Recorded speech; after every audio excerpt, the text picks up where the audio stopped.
all make choices every day. I mean, where to stay, what route to take to work, where to buy our groceries, or for the reason we are here, what car to buy. Now, I'm going to assume you live in a large city and you have parking problems, so you want something compact, let's say a hatchback.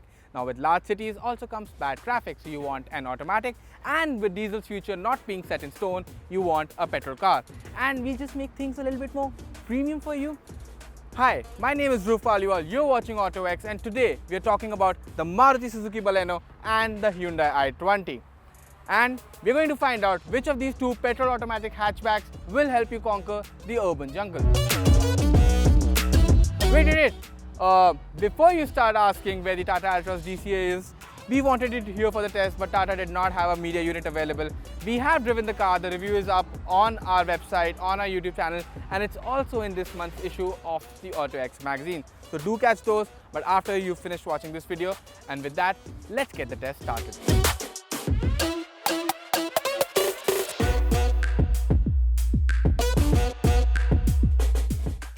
Before we get into technicalities, let's just get the looks of these two cars out of the way. Maruti's made quite an effort in restyling the Baleno, and it looks new from most angles. But it also looks old from almost all angles as well. I know, it's a paradox, but that's what I see. The i20 on the other hand has this really sharp design with its wide grille, narrow lamps, which I quite like. It in no way resembles the older car, and as you can guess, it's the i20 which is the better looking car for me. What about you? Which car do you find to be the better looking car, and which car do you think will age better? Let us know in the comments below. And as for what we should test first, I think I will start with driving these cars. Alright, we are in the i20. It's got a 1 litre 3-cylinder turbo petrol engine underneath the bonnet. There's a 7-speed dual clutch transmission here. So how does this powertrain work? And in short, it's a seamless operation. The engine, it's got loads of power, loads of grunt, and be it in the city where you're going to be driving most of the time or on the highway, this engine has no problem coping up. It's happy all the time. And if you're on the highway, you start pushing, you go into triple digit speeds, the engine still doesn't lose grunt. It keeps doing what it does so well. What is not so good about this engine though is the refinement. Now yes, under 3000, 4000 RPMs, it feels alright. It doesn't let its character come out because it is a 3-cylinder. But once you start pushing it towards that red line, there is no hiding from the thrum, the 3-cylinder thrum that starts to come inside the cabin, and it also starts feeling stressed, and you really don't want to take it all the way there. And that's fine because this is a turbocharged engine, right? So you can even shift up at around 4000 RPM, it will drop back to around 2000, and you will still have all that grunt in the next gear. So it's meant to be used that way. You're not supposed to take it to the red line ideally. It's only there if you actually want to make sure that you're doing a fast 0 to 100 time or something like that, which ideally you never will. So in terms of engine power, torque, this is a fantastic engine. In terms of refinement, it loses a bit of marks. And its Achilles heel, it's fuel efficiency. I mean, because it's a turbo petrol engine, it has a very narrow band where it works at peak efficiency. And then the problem is that you have to keep the engine there so that you can extract the maximum fuel efficiency out of it. And that is not possible all the time when you're driving in city traffic. And that is why as soon as you start going above that band or you stay below that band, you're not getting very good fuel efficiency. This is also the case when you start hustling the car.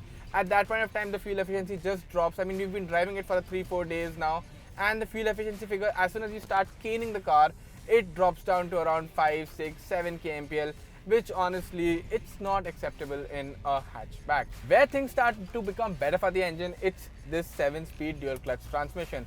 Now, what this transmission does so well is that it masks the inefficiencies of the engine. That means the refinement, the fuel efficiency, all of that is masked by the gearbox. And how, you'll ask, I'll tell you. So the transmission in the i20, it's a 7-speed dual clutch transmission, and I have to say that it is the party piece of this entire powertrain. First of all, the gearbox, it takes load off the engine. It does a good job of hiding the engine's inefficiencies, and that is the fuel efficiency and the refinement bit. So what it does is it will generally upshift around the 2000, 3000 RPM mark if you're driving it sedately. If you're trying to drive it a little faster, it'll probably take it up to 4000, but there is very rarely when it will take the car all the way to the red line. And that is only when you have matched the throttle to the floor. So that's not going to happen often. So it doesn't let you feel that unrefined bit of the engine. The second thing is the fuel efficiency. Now because this transmission upshifts so quickly, you always stay in that part of the rev band where the engine is working in its most fuel efficient manner. So you end up saving a lot of money when it comes to fuel as well. As far as the gearbox, as a standalone unit, I mean, it is very intuitive. Hyundai has done the tuning really well. Your right foot can pretty much dictate what gear you want to be in. And that's not just the thing. As soon as you make a movement, even the slightest of movements with your throttle, the gearbox, it quickly shifts. The shift speed, it's really fast. The shift quality, it's really smooth. It doesn't matter if you're going slow, if you're going fast.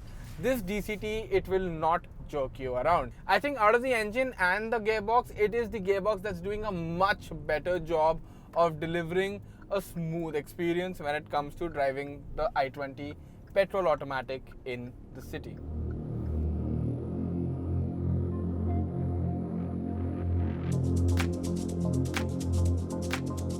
Alright, now we've moved over to the Baleno, and the Baleno has a 1.2 liter naturally aspirated 4-cylinder petrol engine underneath that bonnet. So this transmission, it's based on a manual unit, but there is a hydraulic actuator inside that is shifting the gears for you and pressing the clutch. That is it. Now, starting with the engine, yes, it's not the most powerful engine. In comparison to i20, it has a lot less power and a lot less torque. So you might be wondering why it is here.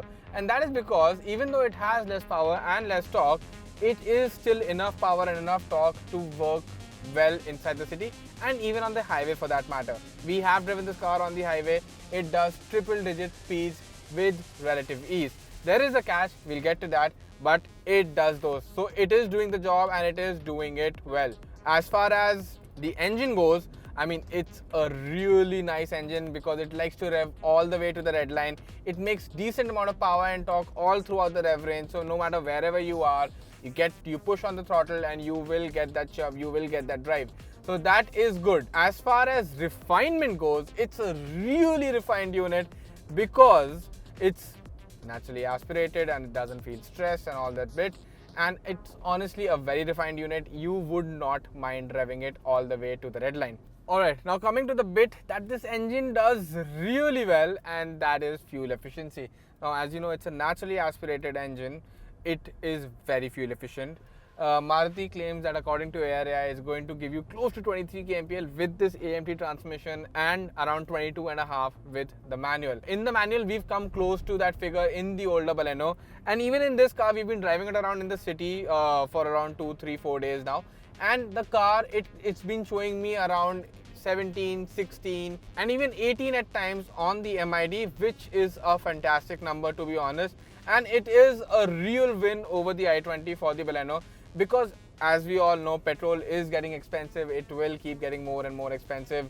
And when that is going to happen, you want at least a car that can conserve as much fuel as you want. Now, what happens when you start pushing the car? Obviously, your fuel efficiency figure, it drops. But it doesn't drop as drastically as it does in the i20. Because in the i20, you have a turbo. It needs a lot more air, a lot more fuel to burn.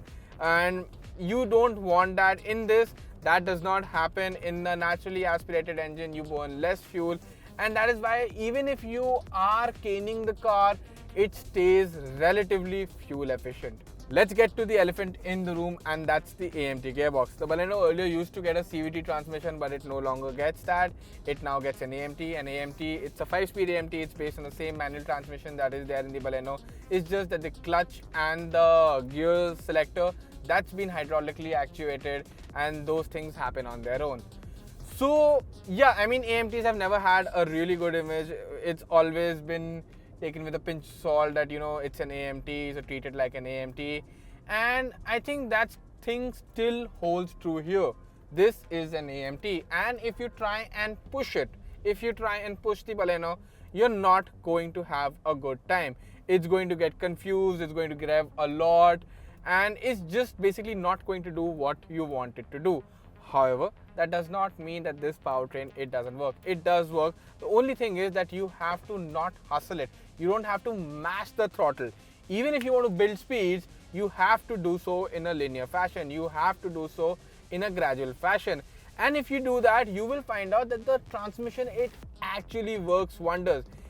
First of all, kudos to Maruti. They have tuned this really well. If you're driving it at a normal pace, especially in the city, I know people have been saying that you still feel the head nod, but honestly, after driving it for a few days, after understanding the car, I can say this: drive it normally and you will not feel any of those head nods. That's one thing. Now the other thing is shift speed. Shift speed, it's not so great obviously because you know there's an actuator inside and it cannot match a DCT. So that's okay, we'll give it that, and you do feel that slight lag in torque when you are shifting a gear. However, as far as shift quality goes, the smoothness of it, honestly I can say this, the smoothness is pretty much on par with the i20. Yes, the i20 is probably 15 or 20% better, but the benchmark that this AMT is setting, it's so high that you really don't even want to make out that difference. You will not get to know that too much in the real world.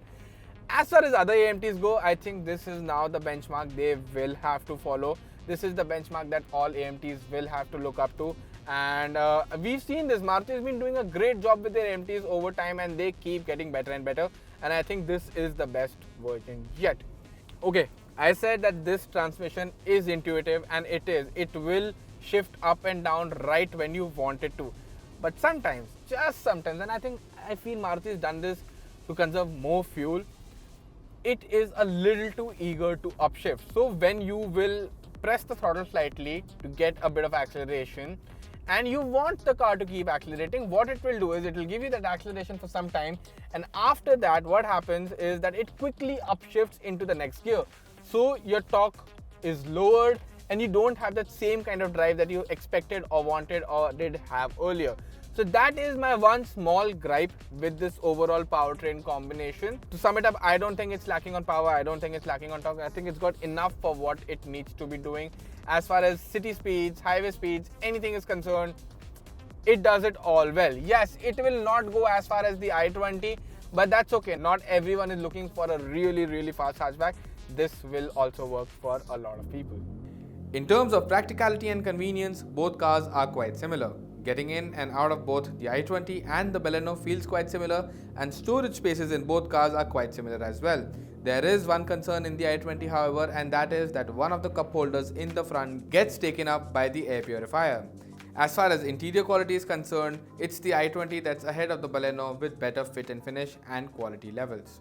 Alright, all that practicality and convenience aside, there are times when you will want to channel your inner Max Verstappen and get a little frisky in the twisties. So what's going to happen when you do that? While it's the i20 which has loads of power, it's the Baleno that feels more sure-footed through the corners. When pushing both of them around corners, they felt adequately stable, but it was the i20's front end which started to feel nervous before the Baleno's. The Baleno's steering also felt more communicative of the two, and overall, it was the Baleno that felt more assured when taking corners or swiftly changing directions. Then there's the fact that the i20 gets seared tires from the factory, whereas the Baleno comes short with Apollo Analog 4G rubber, with both being the same size. The i20 wins the features battle, but not without a tough fight from the Baleno. The i20 gets a lot of features that the Baleno doesn't, but the Maruti hatchback isn't giving up without a fight. It claws back some advantage with some excellent features like the 360-degree camera and a head-up display, but ultimately, it's the i20 which is offering a more well-rounded experience. Take a look at what you miss out on each car on your screen.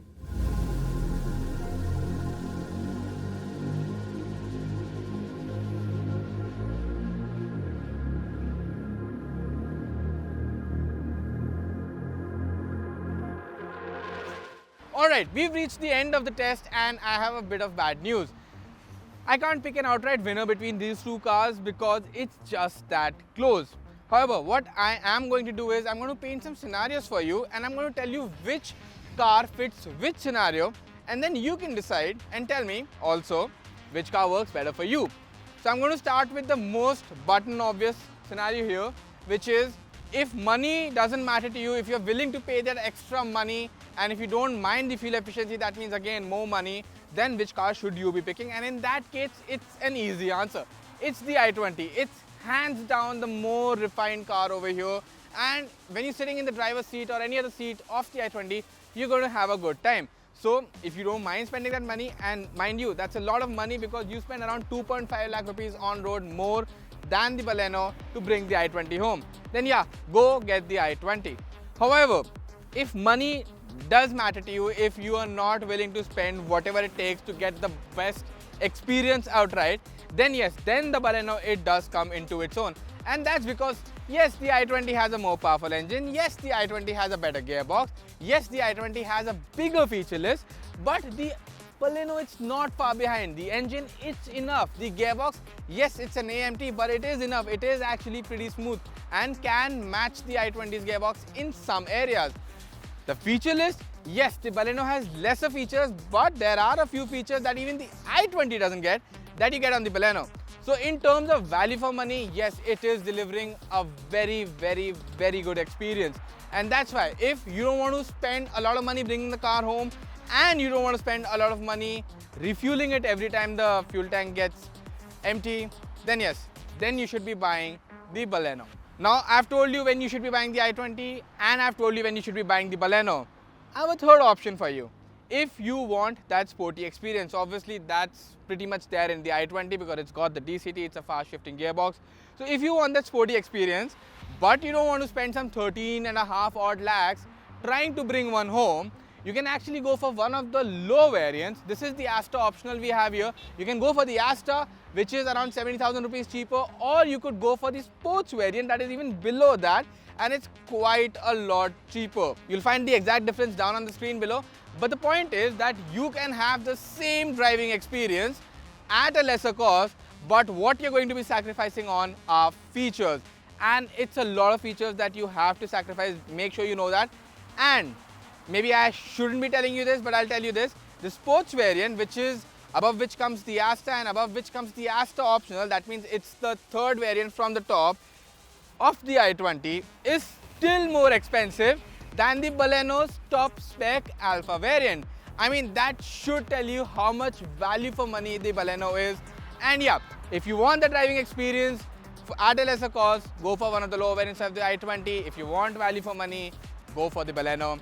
That was all we had to say about these two cars. How did you like the video? Was there some query that you wanted to answer and we couldn't get to? Why don't you let us know in the comments below? Thank you so much for watching.